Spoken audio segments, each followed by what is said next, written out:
Estamos direto do estúdio da TV Câmara para mais uma edição do Café com Letras. E quem nos brinda com a sua presença é o advogado, engenheiro e escritor Dagoberto Lima Godoy, com a obra lançada há poucos meses, Vendetta, e Não Há Como Fugir. Mais uma produção aqui da Chiado Editora. Dagoberto, senhor Dagoberto, é uma honra tê-lo conosco aqui no Café com Letras. Muito obrigado, Fábio. Para mim é um prazer estar aqui com você e com os telespectadores. Para as pessoas que não se familiarizaram com a obra ainda, eu a classificaria dentro daquele chamado romance histórico.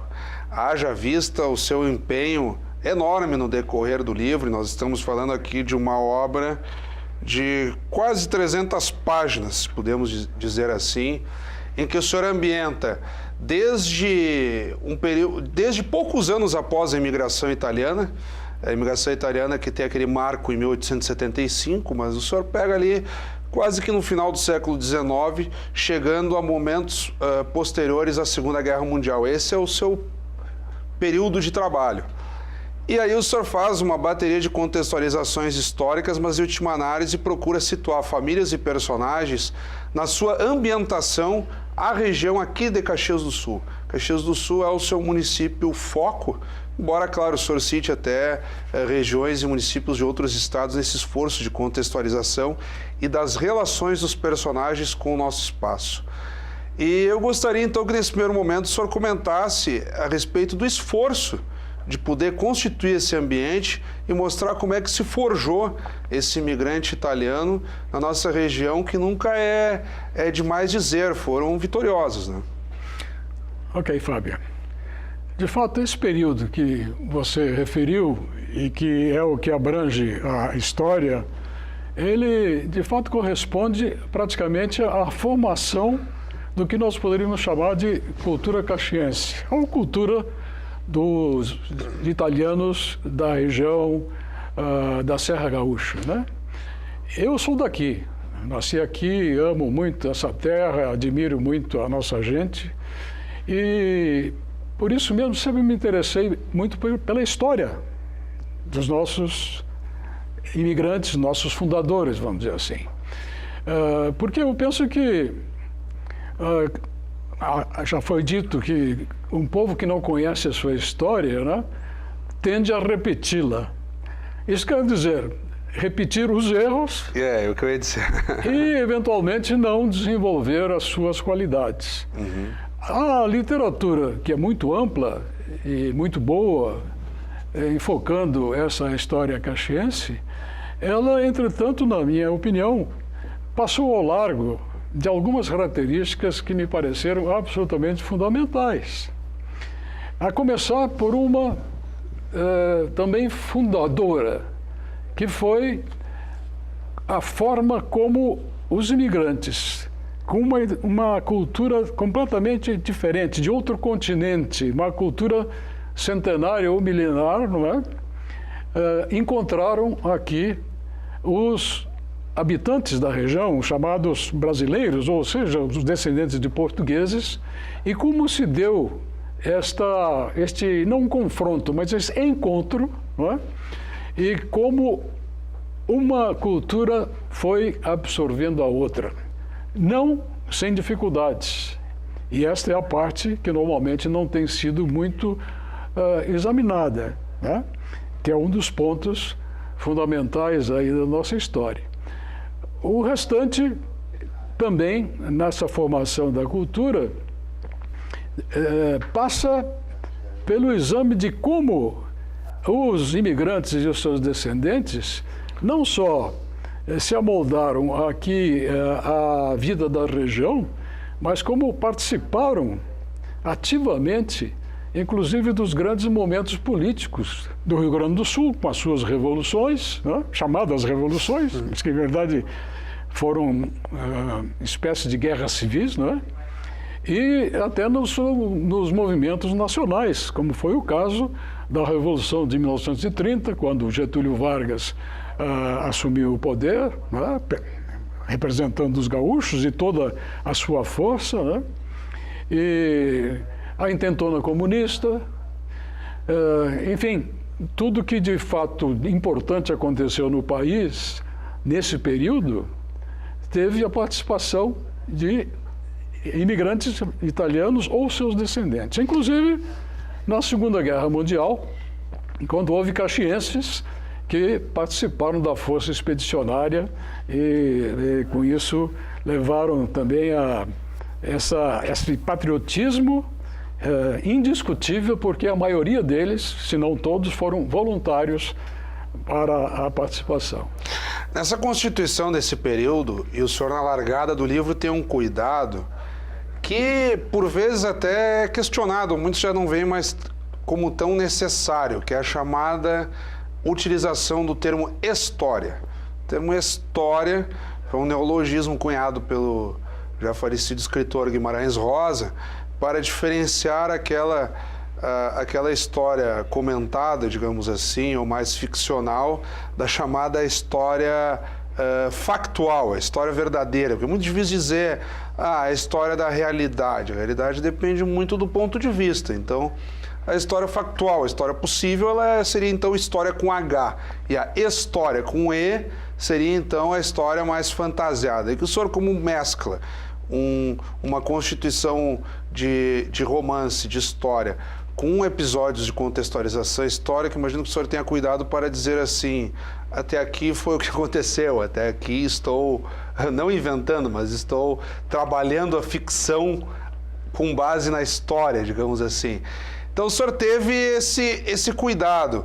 E é realmente isso, o senhor tenta, de fato, e dá para perceber no decorrer da escrita, deixar muito claro o que é dos registros históricos e o que não é. É por aí mesmo? Sim, é verdade. Até mesmo porque, como eu disse antes, eu tentei fazer algum registro de aspectos antes não propriamente abordados na questão da história da nossa cidade, da nossa gente. Uhum. E alguns destes detalhes são controvertidos, não é? São delicados a versão e podem, assim, inclusive, gerar pruridos ou até revolta em determinadas pessoas. Então, eu deixo ao leitor esta decisão de saber o que é história, o que é história. História, ficção, interferência do autor voluntariamente, decididamente, manifestamente no que escreve. E a história, aquilo que, como você disse, deveria ser o que realmente aconteceu, a história verdadeira. E você sabe que a história verdadeira, como você disse, é algo que praticamente não existe. Ela depende muito do ponto de vista do presente. Né? Sem então, dúvida. Por isso que há as versões, né? As versões históricas. Normalmente as versões históricas são aquelas escritas pelos vencedores, pelos que triunfaram, pelos que tiveram o poder, não é? Basta ver, por exemplo, o que aconteceu nos regimes comunistas, né? Na União Soviética e na China, de Mao, em que a história realmente muito pouca preocupação tinha com a realidade dos fatos, muito pouca. Nenhuma tem. Eu até não sei atribuir o autor exatamente. Agora não vou arriscar para não cometer nenhum impropério. Mas em um documentário histórico, esses tempos que eu estava vendo sobre a vida do João Goulart, em dado momento lá um jurista, um político fala assim, e um fato nós temos 3 versões. A minha, a sua e o que realmente aconteceu. Ou seja, vai muito do ponto de vista. Sendo que a terceira é desconhecida. É desconhecida. Porque mesmo aqueles que são testemunhas vivas não conseguem retratar uma realidade isenta das suas interpretações, das suas paixões, né?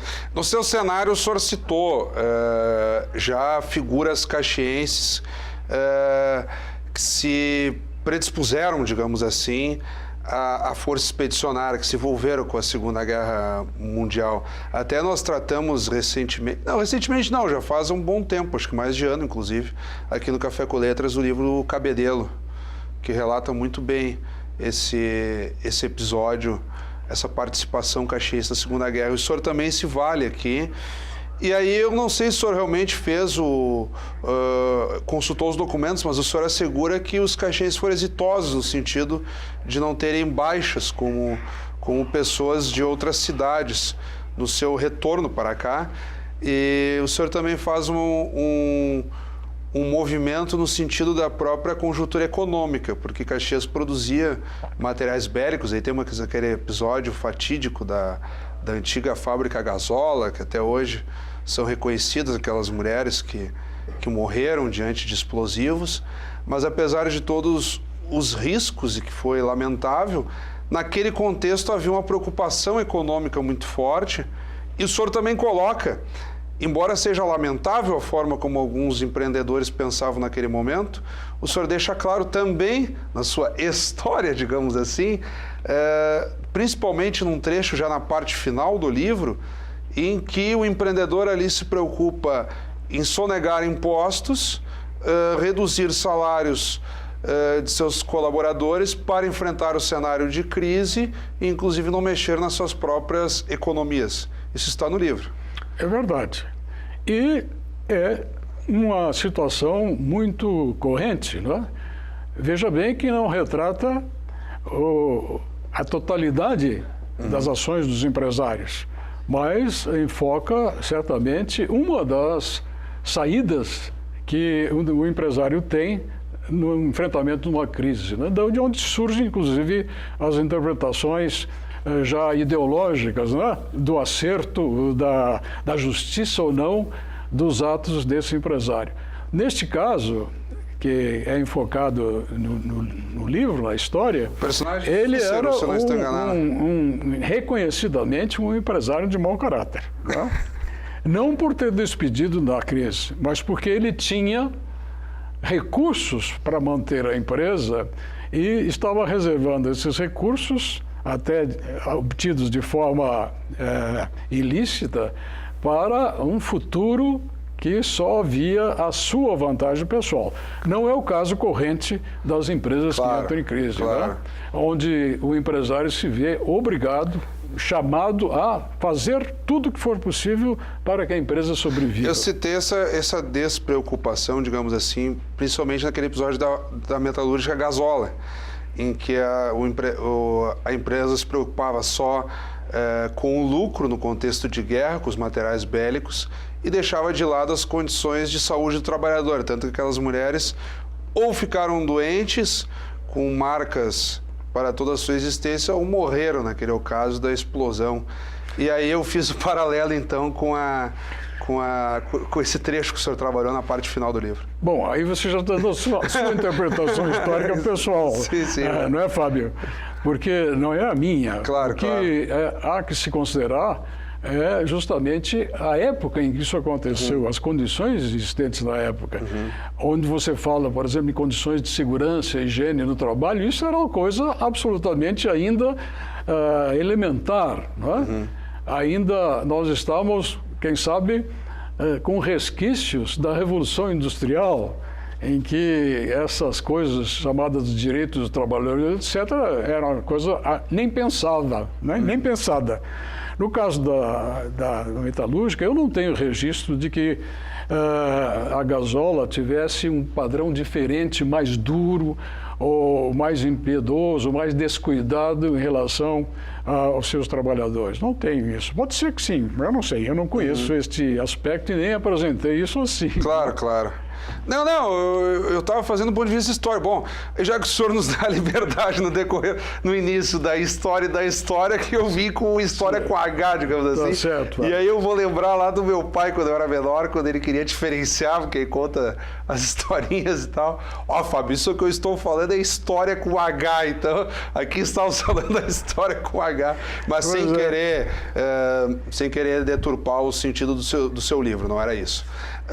E outra coisa, doutor Dagoberto, nesse cotejo, nessa busca que o senhor fez de pesquisa, como é que foi verificar o perfil do empresário?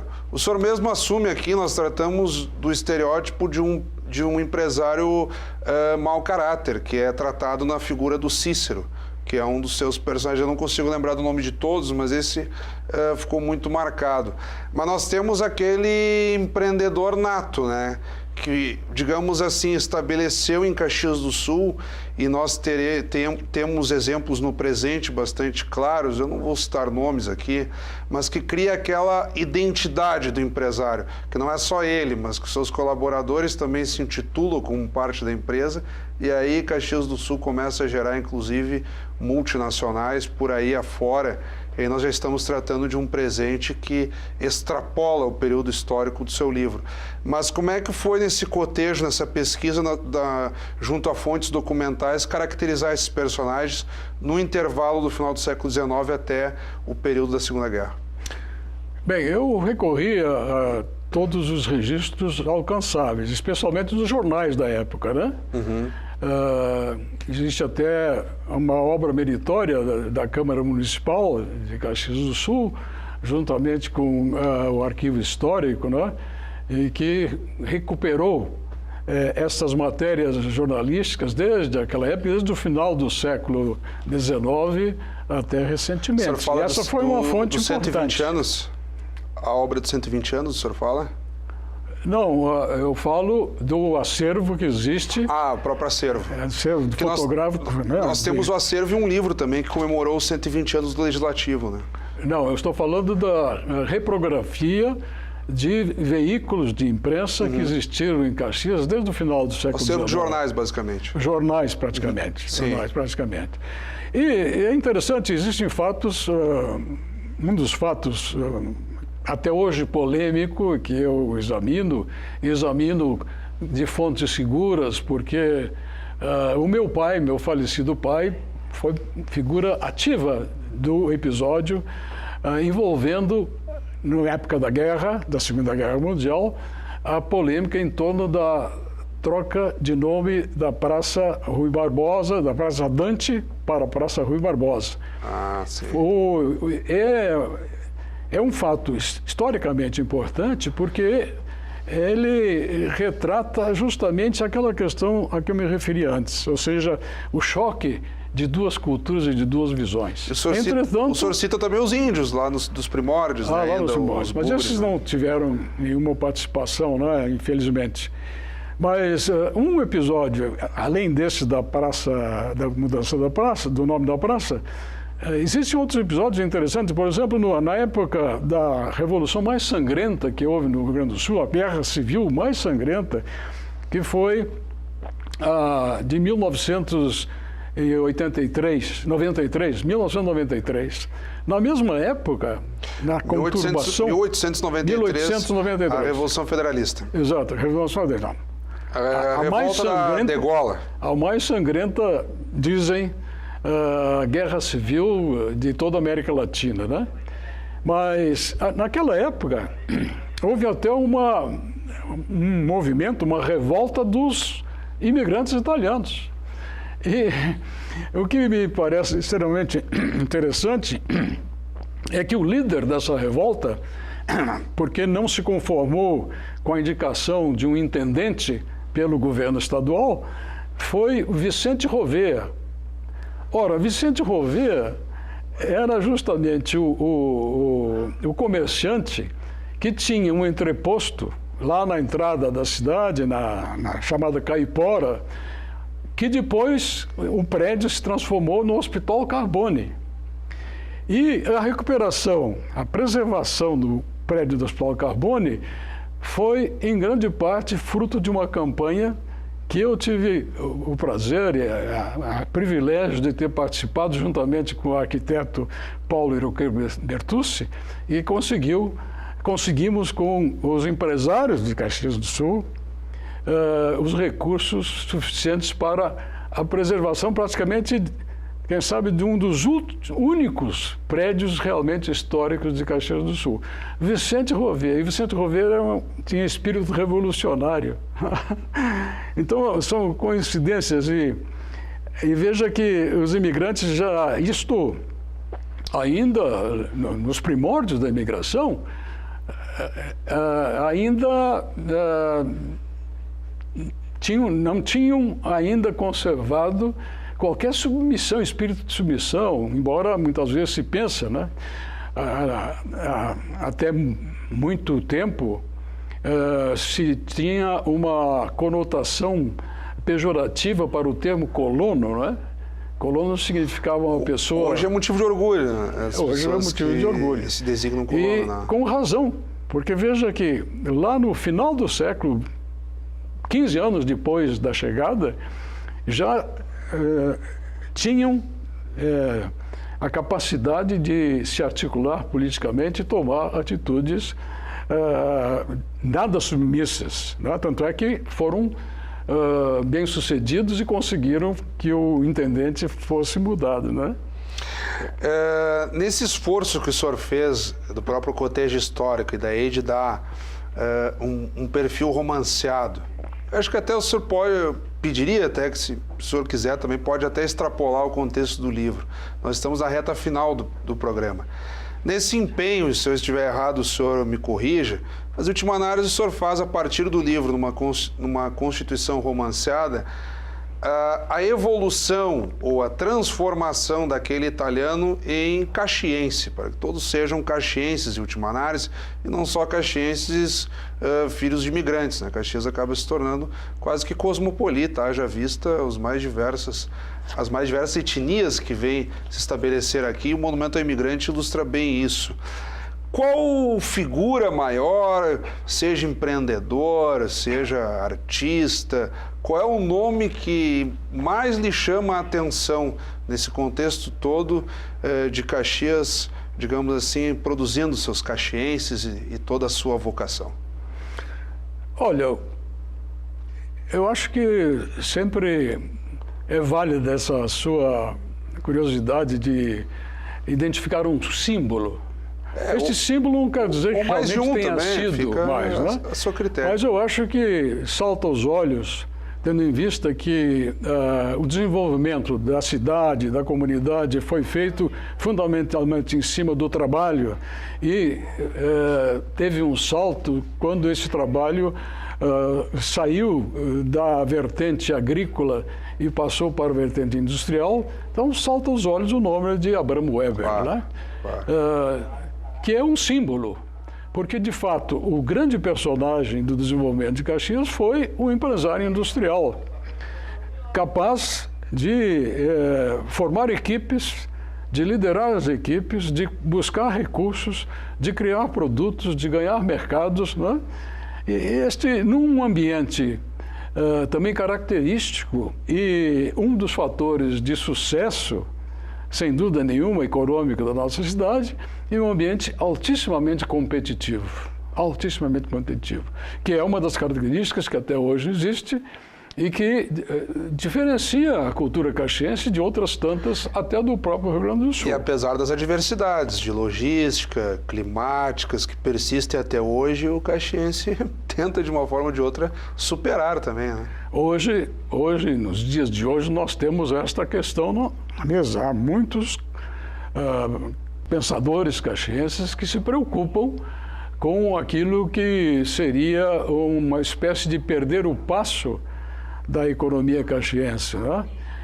Eu, pessoalmente, tenho convicção de que essa flama que nasceu com os imigrantes e se desenvolveu nessa mescla com os antigos habitantes daqui e de todos os outras etnias que vieram em busca de trabalho aqui em Caxias do Sul, esta capacidade de iniciativa, de luta, de perseverança e de ambição, ela haverá de encontrar os caminhos para não deixar que esta saga dos imigrantes italianos tenha um final melancólico. Não, ela continuará. E eu vou lhe fazer ainda uma última pergunta, mesmo além do nosso tempo. O senhor já foi presidente da Fiergs, tem uma larga vivência no meio empresarial, e muitos falam de ciclos econômicos pelos quais Caxias passa. O senhor mesmo colocou que na largada, nos primórdios, nossa vocação era muito mais agrícola do que industrial. Hoje, depois que o passar do tempo, ela ficou mais industrial, embora sem deixar de ter também a sua produção agrícola. Já visto, por exemplo, que Caxias do Sul ainda é o maior produtor hortifruti granjeiro do estado, dentre outras culturas com as quais trabalha.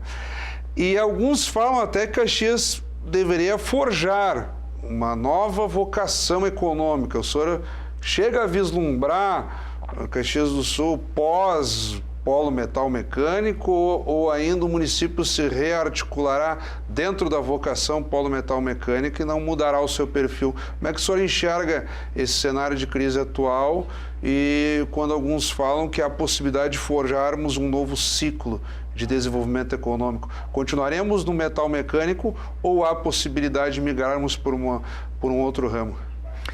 Bom, a crise tem esta faculdade, né, de espicaçar a realidade, de provocar as pessoas e de obrigar a busca de novas soluções. Então, eu não tenho dúvida de que isso deverá acontecer. E existem fatos marcantes disso. Por exemplo, recentemente, ainda este ano passado, a Universidade de Caxias do Sul inaugurou justamente uma unidade de desenvolvimento tecnológico, né? É exemplo, inclusive, de outros polos, como a PUC em Porto Alegre, Tecnopuc, como a Unicinos, Ceitec, Tecnocinos. Isto é realmente estar presente numa época de grandes mudanças. E, como você disse, sem abandonar a indústria de transformação, como não se abandonou a agricultura, é preciso ingressar no negócio do momento. E o negócio do momento certamente está ligado à ciência, tecnologia e inovação. Não há como fugir disso. Não há como fugir disso. Apegar-se à tradição, que é um dos problemas que nós temos, talvez exagerado aqui no Rio Grande do Sul, não significa ficar parado no tempo, muito menos voltar ao passado. É preciso viver o presente e construir o futuro. Isso acontecerá certamente através dos empreendedores e do trabalhador típico da nossa região, que tem a ética do trabalho e que tem a ambição também de fazer a sua própria vida, né? Doutor Dagoberto, eu quero lhe agradecer imensamente.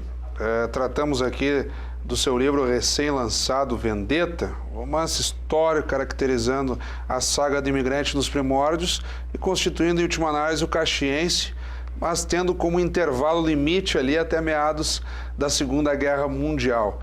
E como não poderia deixar de ser, também aproveitamos aqui para lhe questionar a respeito do cenário atual, tendo em vista a sua larga vivência no meio empresarial. Eu peço que o senhor trate de um ponto que não abordamos até aqui, mas faça um encerramento focado no seu livro, algum aspecto que o senhor acha que tenha ficado de lado na nossa discussão, na nossa abordagem aqui, dos principais aspectos de Vendetta. Explique o termo Vendetta, então, acho que é uma forma boa de finalizar o programa. Em verdade, o termo Vendetta está muito mais ligado à trama romântica do que propriamente à questão histórica.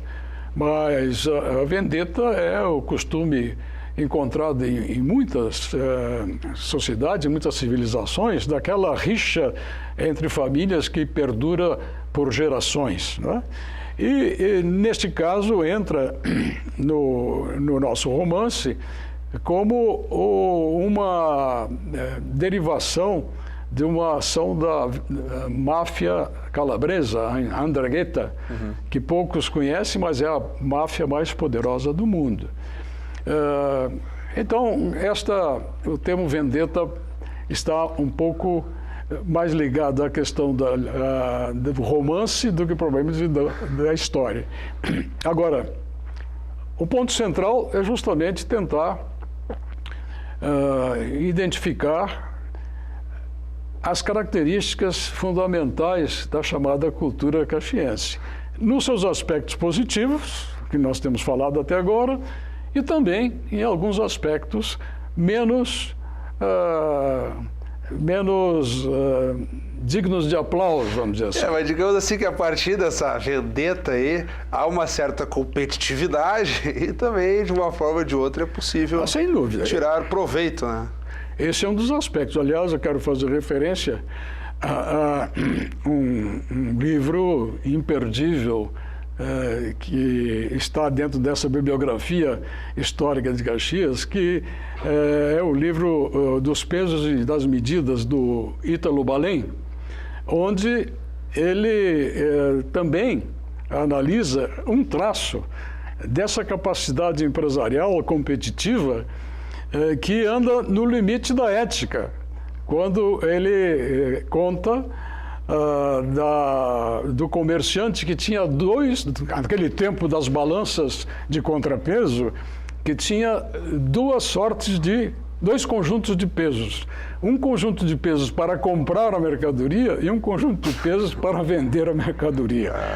Esse aspecto, vamos dizer assim, limite ético, certamente desempenha um papel fundamental na competição econômica e, ainda que intelectualmente e socialmente possamos criticá-lo, não podemos fechar os olhos em relação a eles. Não?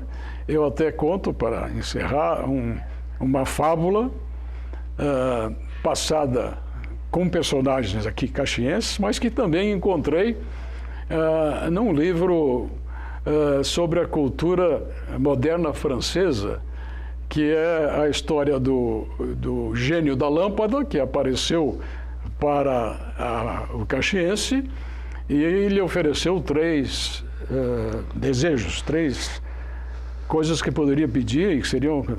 E a terceira, com uma condição, que tudo que ele recebesse, este que encontrou a lâmpada, seria dado em dobro para o seu vizinho. E ele, depois de fazer 2 pedidos materiais, pensou muito para fazer o terceiro desejo e perguntou: mas o meu vizinho vai ficar mesmo com o dobro do que eu ganhar? Sim. Então eu quero ficar cego de um olho. Esta é uma história contada também o egoísmo ao extremo, como típica do francês competitivo, né?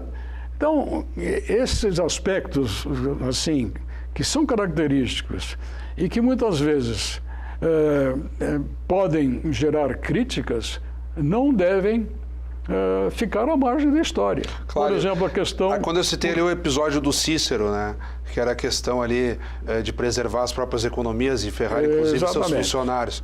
O senhor deu conta de uma forma bastante honesta nesse sentido e ilustrou bem também essa parte, né? Além de aspectos, por exemplo, quando você fala nas etnias que aqui vieram, claro, dos preconceitos. A questão de como o negro foi tratado e talvez seja ainda tratado na nossa sociedade, e o fato muito peculiar de que em Caxias, hoje, com 500 mil de habitantes, você encontra meia dúzia de judeus. São coisas que merecem atenção e perguntas sobre a razão de ser disto. O senhor já havia me confidenciado aqui alguns detalhes sobre o Vendetta, mas eu fiz questão de lhe perguntar no ar, embora já soubesse fora do ar, e acho que esse final também ilustrou bem vários pontos aí que vão ficar aqui com provocações para quem for ler o livro, até porque nosso objetivo é esse, é provocar, não contar o livro. Mais uma vez, muito obrigado, doutor Dagoberto. Muito obrigado a você, Fábio, pelo espaço, e muito obrigado àqueles que nos acompanharam. Nós é que lhe agradecemos novamente. Acabamos de conversar, então, com o empresário, advogado, engenheiro, escritor Dagoberto Lima Godoy, que nos trouxe a obra recém-lançada Vendetta. Fica a dica de leitura e, como sempre, também convidamos a todos que continuem acompanhando a nossa programação. Até o nosso próximo encontro.